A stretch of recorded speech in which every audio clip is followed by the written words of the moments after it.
Maybe one of the biggest fears for someone who is considering traveling alone is solo travel lonely? As someone whose biggest fear used to be ending up alone and who has now traveled solo to so many places around the world, I'm going to answer that question for you and give you tips for how to cope if you do experience loneliness on your solo travel journey. I remember very clearly my first solo trip in my 30s post-divorce after a period of isolation during lockdown. This was going to be my second attempt at trying solo travel after really hating my first time. Hating it in the sense that after I took my very first solo trip in my 20s, I thought, glad I did it, checked the box, not for me. I'm someone who doesn't like to travel alone. I need to have another person with me for it to be fun, for it to not feel lonely or to feel not bored, because on that trip, I just found myself constantly making connections with people. So I thought, oh, I'm not built to be a solo traveler. So that's what I had. That was the experience I had under my belt before embarking on this solo trip thing again in my 30s. And at this point, it was more of a question of,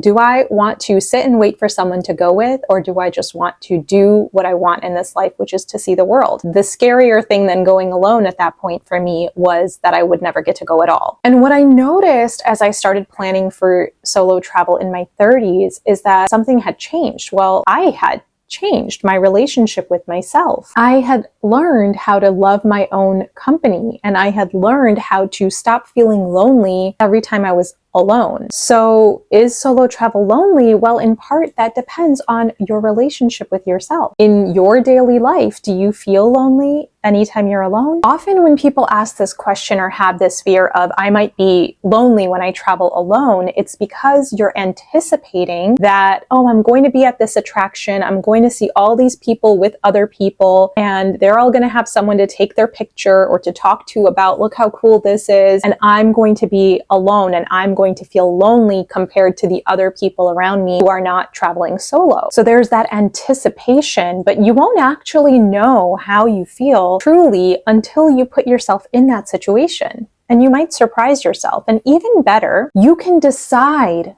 not to feel lonely in those situations. Well, how do you do that? We can choose how to feel by being intentional about where we put our focus, where we put our attention, what kind of thoughts we allow to play in our mind. Instead of going into, a tourist site or even eating out alone and thinking, I feel so lonely. Oh, I'm the only person here who's by myself. Oh, this is so awkward. I feel so weird. I feel so out of place. Oh my gosh, those people are looking at me. They must feel so sorry for me. Oh, they think I'm weird for being here alone. If you play that talk track in your mind, you are exacerbating that feeling of feeling lonely, but you can choose your thoughts. And so you could think, wow, there's so much to see here. There's so much for me to learn and discover around here. I am having so much fun with myself. I get to do whatever I want next. I am really enjoying my own company. When you shift your thoughts, what you focus on, where your attention goes, that is what grows. You can choose to adjust how you're feeling based on your thoughts. But listen, if none of what I've said so far satisfies or alleviates this concern that you have, then let me also give you some practical tips to help you feel less alone while solo traveling. The first thing you can do is be intentional about seeking out people to meet while you're traveling. Just because you travel to a destination alone doesn't mean that you have to be alone the entire time, or that you can't have anyone to go out to dinner with you or to go to an experience or a tourist site with you. I have a previous video that I'm going to link here on how to make friends while traveling abroad, so definitely check that out for more detail, but I'll also cover the high points here. First of all, the easiest thing you can do is stay at a hostel. Hostels are really designed as communal spaces. Oftentimes they will have community meals together, at the very least breakfast. You can meet people there. If you are staying in a dorm versus a private room at a hostel, then you can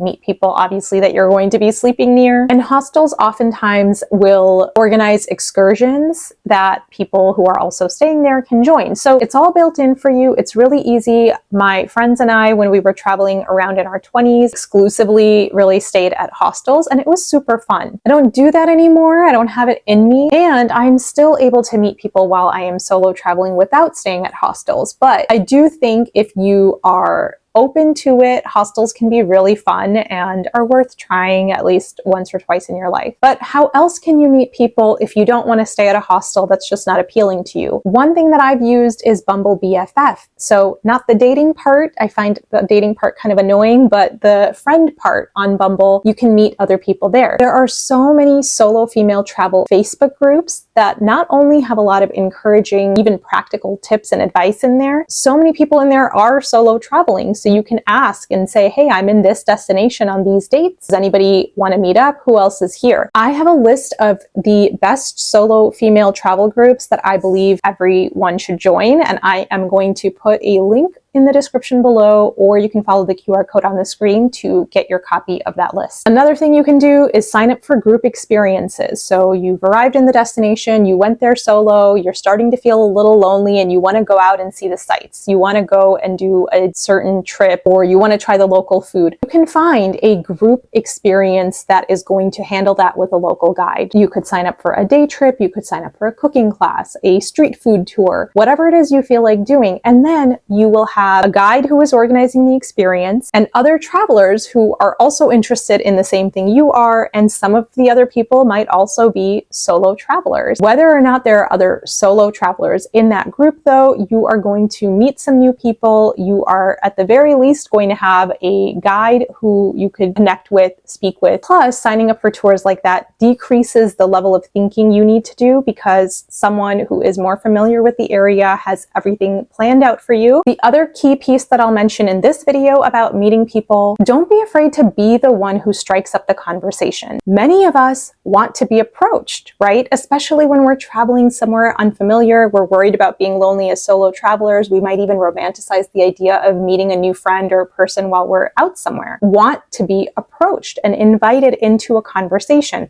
That's true of traveling abroad, and that's true in our daily lives at a networking event, wherever it is, okay? But so few of us are actually willing to put ourselves out there and take the first step and be the first one to say hi. So if you really care about meeting people, then experiment with this. Be the one to strike up conversation. Maybe it'll go really well and you'll meet a new friend. Maybe you'll have one short conversation with someone that's 2 minutes long. And maybe you'll initiate conversation with someone who's not really into having a conversation. So what? Whatever. All right, you tried and now they're gone and you're never going to see them again. Also, as I talked about in my previous video about how to plan a solo trip, when you are choosing your destination, if you are worried about feeling lonely, then the destination you choose matters. You want to choose a place that has more of a collectivist culture where people are used to talking with each other, or that has a really big digital nomad hub or expat community, or is a place where solo travelers often go. That's going to increase your chances of meeting people while you are traveling. There are also some more indirect ways that you could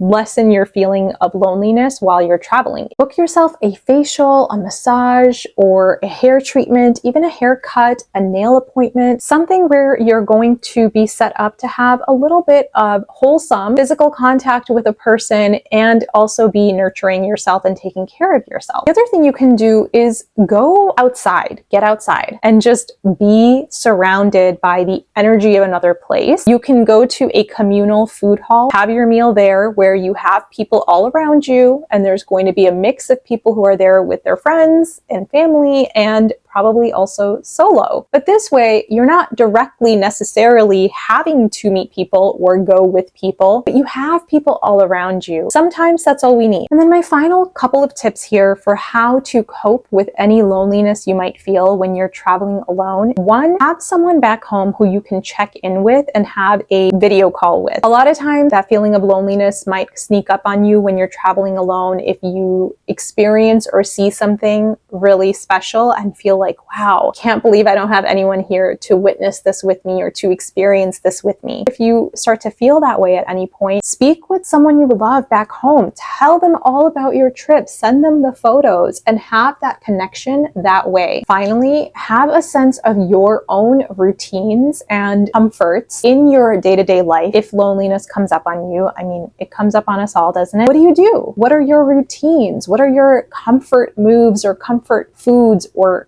comfort shows. I have a lot of those. Know what you need in that moment when those feelings arise. Navigate it that way. And that's such a beautiful way to take care of yourself while you're on the road. So you've got plenty of options. If you're considering taking a solo trip and this is the fear that is holding you back, is solo travel lonely, then just know that you are capable of navigating it if it does come up. And if you want some additional support, you can work with me. I'm going to leave the QR code on the screen and the link in the description below. What else is holding you back from solo travel? Tell me, because I'm doing the solo travel series right now. So tell me in the comments if you have something. I will do my best to support you through it.